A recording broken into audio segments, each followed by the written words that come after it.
The Jas 39 Gripen was finally added to War Thunder in two different but somewhat similar variants. The Jas 39C was added to the British tech tree under the South African flag, thus completing the South African representation in the Ground RB trifecta by having South African tanks, South African helicopters, and the South African fixed wing aircraft. We can only hope they add the other South African aircraft like the Cheetah with the V3S missile, which was a South African built Python 3, and the South African Mirage F1Cs with HMDQ'd V3B Kukri missiles and the subsequent all-aspect V3C Darter. But anyway, the other Gripen is the JAS-39A for Sweden, the first variant that came out in 1996. In game, they have very similar equipment, both equipping AIM-9Ls, AIM-9Ms, and Skyflash missiles for air-to-air ordnance. The Swedish JAS-39A uses the designations RB-74, RB-74M, and RB-71 for their respective missiles. But what if I told you that except for the RB-74, all of these missiles are technically fictional equipment for the Gripen and that the real equipment that the Gripens used aren't just insanely overpowered? In this video, we're going to explore the liberties taken by War Thunder to introduce the Gripen platform in the most balanced way possible, with the SU-27 and F-15 for other nations. To start, we'll discuss why I said above equipment are considered fictional. So, for the Gripen, what War Thunder did was give it weapons it could reasonably carry and fire regardless of whether the nation in question actually used them or not. For South Africa, the last ever AIM-9 that the South Africans used was the AIM-9B Sidewinder for its CL-13B Mark VI and Mirage 3 fleet. Afterwards, it mainly used the R550 Magic and its indigenous counterparts, the V3B Kukri and V3C Darter missiles. By 1977, the UN Security Council passed Resolution 418, imposing a mandatory arms embargo against South Africa, which cut out direct access from Western-made technology. In 1994, the embargo was lifted, and one of the first to capitalize on this was Rosboron Export with a failed Super Mirage F1 bid. It was an upgrade to existing South African Mirage F1s by replacing the ATAR engines with the SMR-95 or a modified Klimov RD-33 engine used on the MiG-29. The HMD technology used by the Mirage F1 was also integrated to cue the new R-73 missile that was supposed to be its most advanced missile. Two Mirage F1s were upgraded, but the South African government brokered a deal with Sweden for the purchase of JAS 39C Gripens, which killed the Super Mirage project.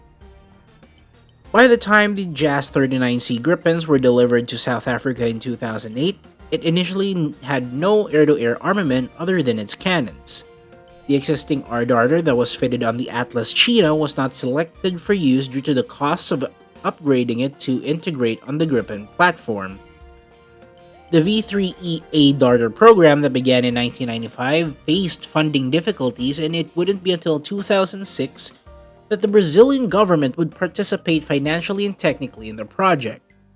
While the Gripen finally fired an A-Darter in 2010, production of the missile has not commenced and only 8 practice missiles have officially been delivered out of the 70 missiles ordered.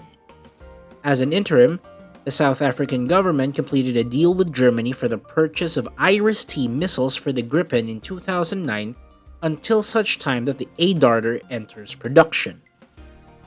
To summarize, the South African Gripen was given AIM-9L and AIM-9M missiles the South African Air Force didn't actually have, because giving it either the A-Darter or the Iris-T now would make it unbelievably broken. However, in the way of BVR equipment, the South African Gripen would have to live with the awful Skyflash, as the R-Darter did not see service with the Gripen despite being an operational requirement, and the South African government has not procured new BVR missiles since. The Swedish Gripen is kind of in the same boat. When Germany pulled out of the Astram development program in 1990, Germany began its own development of simpler IR missiles based on the Sidewinder body, but with the maneuverability of the R-73 utilizing new seeker technology developed for the ASRAAM program. In 1995, Germany announced development of the IRIS-T with Greece, Italy, Norway, and Sweden as development partners. Sweden, still using the RB-74 on the Viggen, opted to maintain use of the RB-74 on the Gripen until such time the IRIS-T completed development. When the IRIS-T was first delivered to Sweden in 2005, the Swedish Air Force was already receiving JAS-39C variants and upgrading some 31 JAS-39A and B variants to the C and D variants. So what exactly is the RB-74M? The closest assumption to the RB-74M comes from a document in 1993 about the co-production of improved IRCCM solutions for the Sidewinder missiles, with Raytheon working on the AIM-9M6 and General Electric working on improved AIM-9L known as the AIM-9LI, with Germany and two other nations sharing the development costs.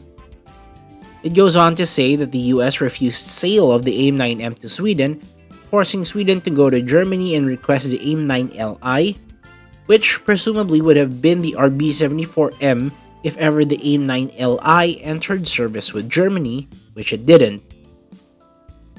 The RB-74M being an AIM-9M designation for Sweden in the game is entirely fictitious.